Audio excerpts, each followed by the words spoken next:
Seja bem-vindo ao canal Investidor Cético. Neste vídeo, vamos fazer uma análise bem completa da Metal Leve, Leve 3, a gente se vê logo depois da vinheta.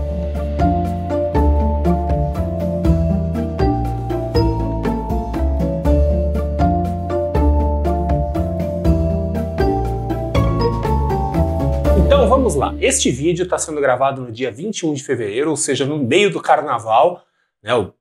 As bolsas abertas no mundo todo, aqui no Brasil ainda não, mas é importante falar a data, até porque a Metal Leve vai fazer a sua divulgação do resultado anual no dia 13 de março. Ou seja, talvez eu devesse ter esperado um pouquinho para sair os resultados dela, mas, como eu gosto sempre de ressaltar, este canal, ele não é só meu, ele é seu também.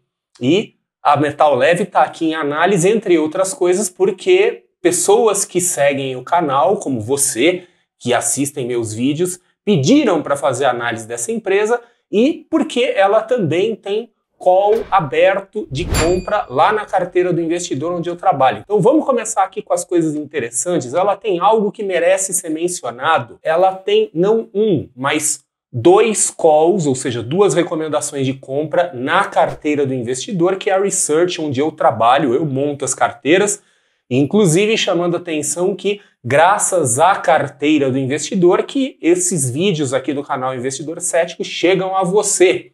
Então a carteira do investidor muito gentilmente cuida de toda a produção aqui dos vídeos, dá sugestão de pautas, os inscritos aqui e as pessoas que acompanham o canal também.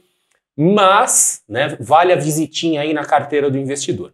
E lá na carteira do investidor, como o nome sugere, tem carteiras, então são carteiras que são associadas a diferentes fatores de risco, a gente chama meio carinhosamente de carteiras temáticas, e a Metal Leve está em 2 carteiras com características muito distintas. Ela está numa carteira chamada Quanti Dividendos, é uma carteira quantitativa de dividendos, eu vou até mostrar aqui dentro da plataforma da carteira do investidor.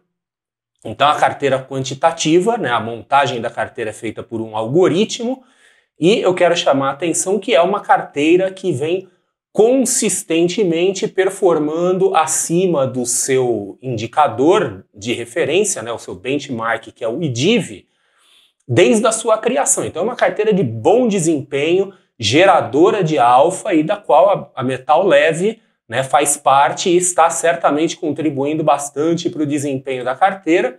E a outra carteira é a carteira Growth, das ações de crescimento. Então, ela também faz parte dessa carteira, também é uma carteira de excelente desempenho, então uma carteira também consistentemente geradora de alfa, mas nesse caso ela tem como indicador índice de referência o próprio Ibovespa, e Metal Leve aqui figurando aqui já há bastante tempo, mas chamando a atenção que esta carteira, a carteira Growth de crescimento, ela é uma carteira discricionária. Então, a discricionária, ao contrário da carteira quantitativa, é uma carteira em que os analistas, no caso eu sou um deles, selecionam aqui a ação que vai participar. Na outra carteira quantitativa é só feita uma filtragem e a entrada na carteira é feita por um algoritmo, sem intervenção humana. E o que é muito notável nessa situação aqui é que são 2 carteiras de características opostas, distintas, e é muito raro uma empresa se qualificar simultaneamente como uma ação pagadora de dividendos e como uma ação com potencial de crescimento. Isso porque, tipicamente, uma ação que é boa pagadora de dividendos é uma ação que já esgotou o seu potencial de crescimento. Então veja, é incomum uma empresa estar enquadrada nas 2 categorias e é exatamente o que está acontecendo com a Metal Leve, Leve 3, e isso deixa tudo ainda mais interessante para quem vai investir, para quem está pensando na possibilidade de investir aqui nessa ação. Mas então agora vamos começar efetivamente a análise aqui da Metal Leve, o ticker é Leve 3, a MALI Metal Leve SA. Então a composição acionária dela é 60% da MALI Indústria e Comércio, que é uma empresa brasileira, 10% da matriz da Mali, eu não me atrevo a pronunciar isso aqui, na Alemanha, e 30% que está circulando no mercado, na mão de investidores diversos, é o free float. Tá? Então é uma empresa que tem aí um acionista majoritário, aí com um papel bastante destacado. E falando do ponto de vista qualitativo da empresa, do negócio, algumas coisas que vale a pena mencionar. Então a Mali é uma empresa que está voltada ao segmento majoritariamente automotivo, né, e de motores de uma forma geral.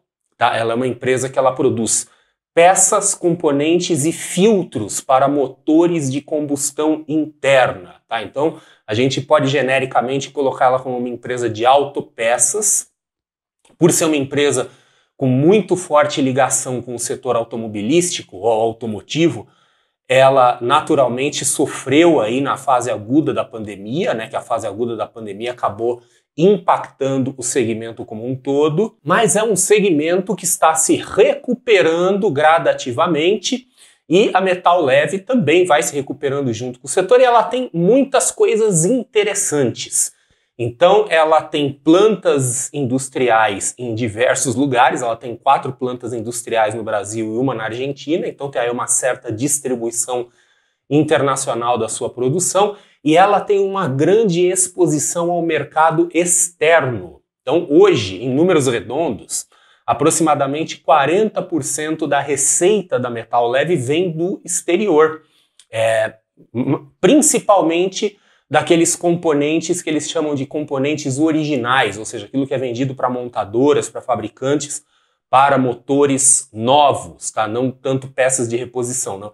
No mercado de peças de reposição acaba tendo uma participação maior aqui no mercado interno, mas daquilo que é feito para original, né, é quase meio a meio. Metade fica no Brasil, metade vai para fora. Então é uma empresa que é bastante diversificada em termos de cliente. Essas exportações são majoritariamente na Europa e nos Estados Unidos ou América do Norte, né? Aí a gente pode colocar Canadá, México também, que tem muitos fabricantes de carro ali, né? Principalmente das empresas americanas. Mas é uma empresa, então, que ela acaba tendo um risco bem diluído em termos de país. Ela não tem um risco tão diluído em termos de negócio, inclusive acaba sendo um fator de risco assim de bastante longo prazo o fato dela estar quase 100% concentrada no segmento de motores de combustão interna. Quer dizer, estamos aqui num momento em que os carros elétricos começam a se tornar populares, né? E eu sei que aí muitos vão falar assim, mas no Brasil nunca vai pegar, porque não sei o quê, porque não tem infraestrutura, mimimi, blá, blá, blá. Tá, tudo bem. Mas lembre-se que nós estamos falando de uma empresa que tem 40% de sua receita vinda do exterior, e esse exterior majoritariamente é América do Norte e Europa. Tá? Então não estou falando que a casa vai cair na semana que vem, mas para aqueles que estão pensando num extremo longo prazo é um fator a levar em consideração. E em termos, então, de indicadores de mercado fundamentalistas, nós estamos falando de uma respeitável small cap, com uma capitalização de mercado de 4,5 bi.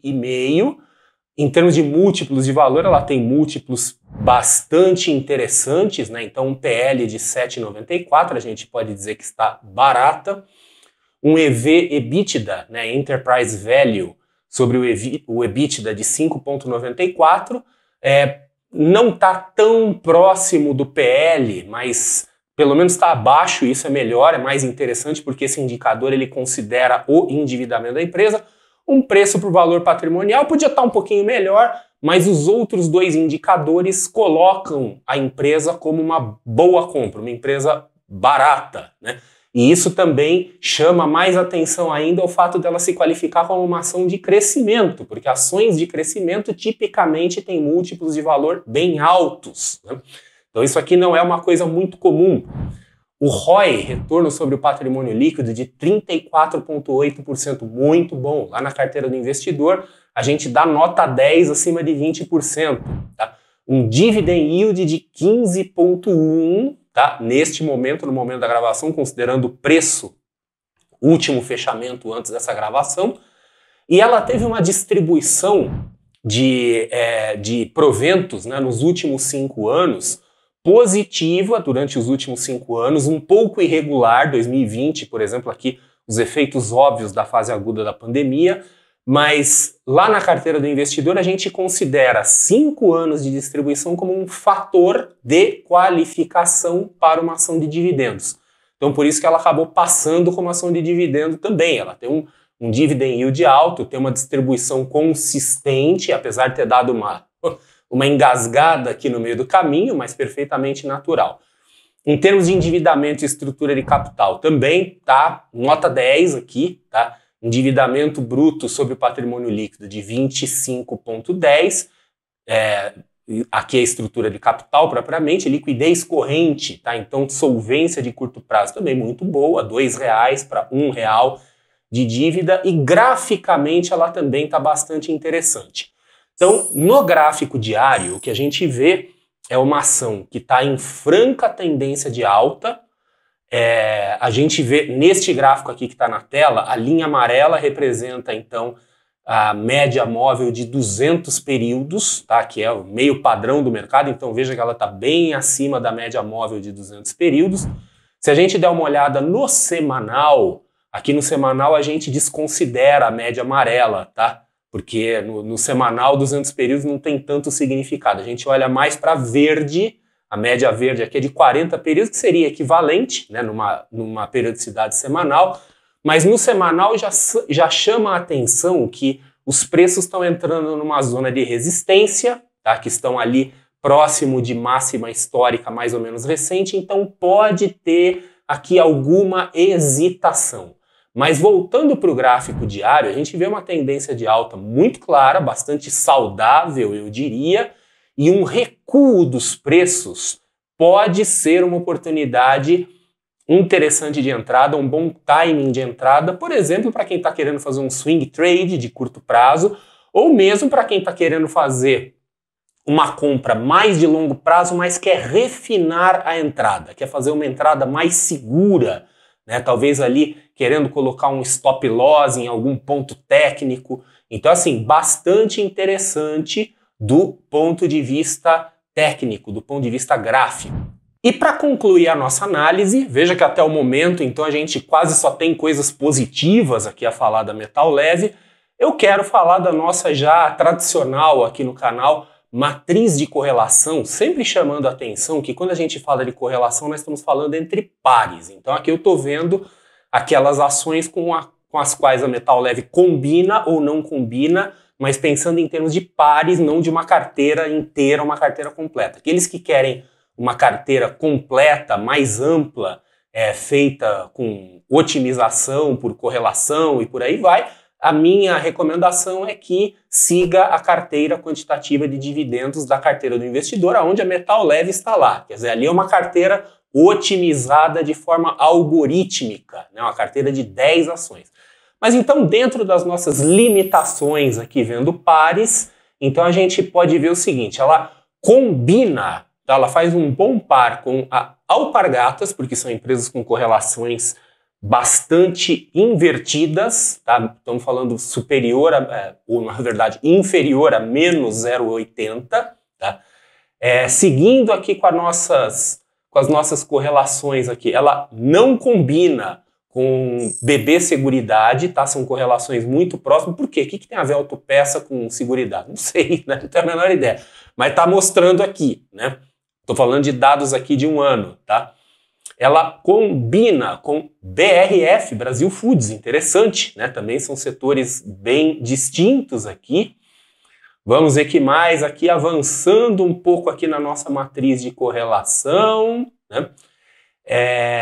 Notável aqui, quase batendo nos menos 0,80 aqui, combina com DASA, tá? Então correlação inversa, bem interessante. Vamos ver o que mais temos aqui.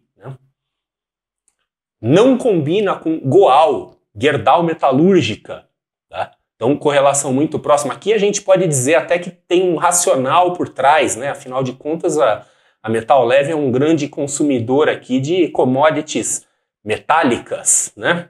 Então, são as coisas aqui. Tem uma correlação invertida, significativa com JBS, também interessante. Vamos ver o que mais temos aqui. Correlação invertida, ou seja, combina com Movida. Descendo um pouco mais aqui na matriz, temos uma correlação positiva, ou seja, não combina com PetroRio. Temos uma correlação positiva bastante forte, também não combina com Home, tá? Então, também é interessante, né? Quer dizer, duas empresas aí de segmento industrial, quer dizer, não formam um bom par aí, e combina com, vamos ver o que é isso aqui, Centauro, tá? Tem uma correlação invertida, uma correlação inversa bastante pronunciada, bastante notável com a Centauro, né? Empresa aí de varejo de materiais esportivos. Então, no que a gente vê aqui, tanto na questão da análise fundamentalista, da análise técnica, de uma análise um pouco mais qualitativa, a Metal Leve é uma empresa que está se revelando aí bastante interessante. Não é à toa que lá na carteira do investidor, então nós temos não um, mas 2 calls de compra aberto e, como eu mencionei no começo do dia, para carteiras bastante distintas, então é uma ação que vem se mostrando aí bastante versátil. De novo, não é comum uma empresa ser boa, né, tanto como pagadora de dividendos, quanto como potencial de crescimento. Enfim, né, esta aqui é a Metal Leve e espero que você tenha gostado dessa análise, espero que tenha sido útil para você. Lembrando que a sua participação aqui no canal é fundamental, então não deixe de se inscrever. Se você gostou desse vídeo, dá aquele like aqui para ajudar o canal a crescer. Afinal de contas, a coisa mais simples, mais tranquila de fazer, de graça, sem custo nenhum, que você pode fazer para ajudar o canal aqui é dar um like aqui para o canal ficar mais acessível, mais visível para outros investidores. Se você quiser ajudar mais ainda, dá uma olhadinha lá na carteira do investidor, tá? Veja se você gosta, faz um teste, tem coisas muito interessantes ali e use esse espaço, use esse canal para você pedir análises, para você sugerir análise, sugerir tema. Lembre-se que o espaço aqui é de você e a gente se vê no próximo vídeo.